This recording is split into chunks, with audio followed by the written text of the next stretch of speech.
दोस्तों आज हम बात करने वाले हैं कलयुग क्या है और कैसे हुई कलयुग की शुरुआत। दोस्तों पुराणों में 4 युगों का वर्णन मिलता है, सतयुग, त्रेता युग, द्वापर युग और कलयुग। दोस्तों कलयुग को एक श्राप कहा जाता है, पर क्या आपको पता है कि पृथ्वी पर कलयुग कैसे आया, कैसे कलयुग की शुरुआत हुई? आइए हम बताते हैं आपको। दोस्तों क्या हमने कभी इस बात की ओर ध्यान दिया है कि ऐसा क्या कारण रहा होगा कि जिसके चलते कलयुग को पृथ्वी पर आना पड़ा? वह न सिर्फ आया बल्कि आकर यहीं का हो गया। तो आखिर क्या रहस्य है कलयुग के धरती पर आगमन के पीछे?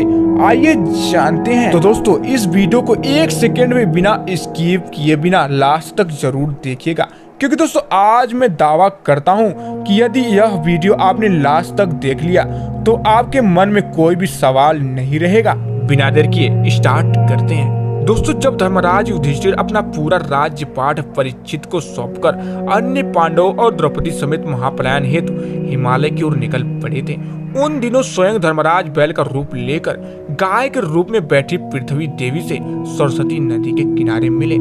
गाय रूपी पृथ्वी के नयन आंसुओं से भरे हुए थे, उनकी आंखों में आंसू बह रहे थे।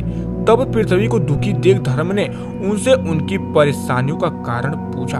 धर्म ने कहा, देवी तुम यह देख कर तो नहीं रो रही कि मेरा बस एक पैर है, या तुम इस बात से दुखी हो कि अब तुम्हारे ऊपर बुरी ताकतों का शासन होगा? इस सवाल पर देवी पृथ्वी बोली, हे धर्म तुम तो सब कुछ जानते हो, ऐसे में मेरे दुख का कारण पूछने से क्या लाभ? सत्य, पवित्रता, क्षमा, दया, संतोष, शास्त्र, विचार, ज्ञान आदि गुरु के स्वामी भगवान कृष्ण अपने धाम जाने की वजह से कलयुग ने मुझ पर कब्जा कर लिया है। गाय रूपी पृथ्वी बोलती है, पहले भगवान कृष्ण के चरण मुझ पर पड़ते थे, जिसकी वजह से मैं खुद को सौभाग्यशाली मानती थी, परंतु अब ऐसा नहीं है। अब मेरा सौभाग्य समाप्त हो गया है। धर्मराज और पृथ्वी आपस में बात कर रहे होते हैं कि इतने में असुर रूपी कलयुग वहां आ पहुंचा।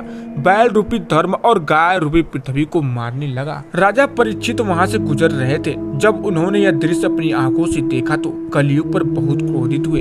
अपने धनुष पर बाण रखते हुए राजा परीक्षित ने कलयुग से कहा, दुष्ट पापी तू कौन है?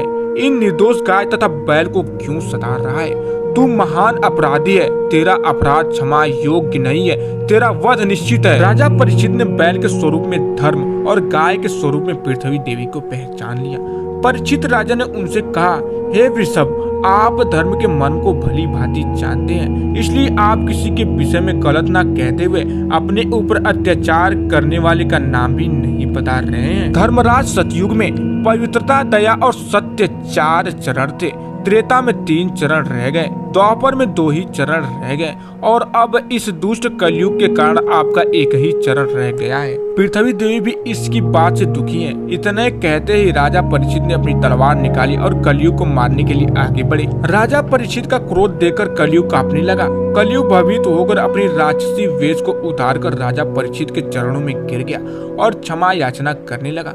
राजा परीक्षित ने शरण में आए हुए कलयुग को मारना उचित नहीं समझा और उसे कहा, कलयुग तुम मेरे शरण में आ गया है, इसलिए मैं तुम्हें जीवन दान दे रहा हूँ, किंतु अधर्म, पाप, झूठ, चोरी, कपट, दरिद्रता आदि अनेक उपद्रवों का मूल कारण केवल तुम ही हो। तुम राज्य से अभी निकल जाओ और फिर कभी लौटकर मत आना। परीक्षित की बात सुनकर कलयुग ने कहा, पूरी पृथ्वी पर आपका निवास है, पृथ्वी पर ऐसा कोई भी स्थान नहीं है जहाँ आपका राज्य ना हो, ऐसे में मुझे रहने के लिए स्थान प्रदान करें। कलयुग के यह कहने पर राजा परीक्षित ने सोच विचार कर कहा, हिंसा, मद्यपान, परस्त्री गमन और हिंसा, इन 4 स्थानों में असत्य, मद, काम और क्रोध का निवास होता है। तू दिन 4 स्थानों पर रह सकता है, परंतु इस पर कलयुग बोला, राजन यह 4 स्थान मेरे रहने के लिए अपर्याप्त हैं, मुझे अन्य जगह भी प्रदान कीजिए। इस मांग पर राजा परीक्षित ने उसे स्वर्ण के रूप में 5वां स्थान प्रदान किया। स्वर्ण रूपी स्थान मिलते ही कलयुग वहां से चला गया। कलयुग को इन स्थानों के मिल जाने से अप्रत्यक्ष तो वहां से चला गया, किंतु कुछ दूर जाने के बाद अदृश्य रूप में वापस आकर राजा परीक्षित के स्वर्ण मुकुट में निवास करने लगा। दोस्तों मार्कंडेय पुराण में कलयुग के दौरान शासक जनता पर मनमाने भंग से शासन करेंगे, मन चाहे भंग से उन पर कर थोपेंगे। शासक अपने राज्य में आध्यात्मिक की जगह अपना प्रसार करेंगे और वह स्वयं एक बहुत बड़ा खतरा बन जाएंगे। बड़ी संख्या में पलायन शुरू हो जाएगा। लोग शक्ति, खाद्य पदार्थ और सुविधाओं की तलाश में अपने घर को छोड़कर जाने के लिए मजबूर होंगे। धर्म को नजरअंदाज कर दिया जाएगा और लालच, सच्चा पैसा सभी के मस्तिष्क में प्रबल रूप से विद्यमान रहेगा। लोग पैसों के लिए बिना किसी पश्चाताप के अपराधी बनकर लोगों की हत्या करेंगे। संभोग जिंदगी की सबसे बड़ी शुरुआत बन जाएगी। लोग बहुत ही आसानी से कसम खाएंगे और उसे तोड़ देंगे। वचनों का कोई अर्थ नहीं रह जाएगा। लोग मदिरा और अन्य नशीली पदार्थों की चपेट में आ जाएंगे। गुरुओं का सम्मान करने की परंपरा समाप्त हो जाएगी। ब्राह्मण ज्ञानी नहीं रहेंगे। क्षत्रिय का साहस खो जाएगा और वैश्य अपने व्यवसाय में ईमानदार नहीं रह जाएंगे। पुत्र पिता को मारेगा जब कलयुग आपके चरण पर होगा। दोस्तों, इस प्रकार से कलयुग का धरती पर आगमन हुआ। तो दोस्तों, उम्मीद करता हूँ आप लोगों को ये जानकारी पसंद आई होगी। दोस्तों, अगर यह जानकारी आप लोगों को पसंद आई हो तो हमारे वीडियो को दिल से एक लाइक कर लीजिएगा और हमारे चैनल को सब्सक्राइब करना मत भूलिएगा।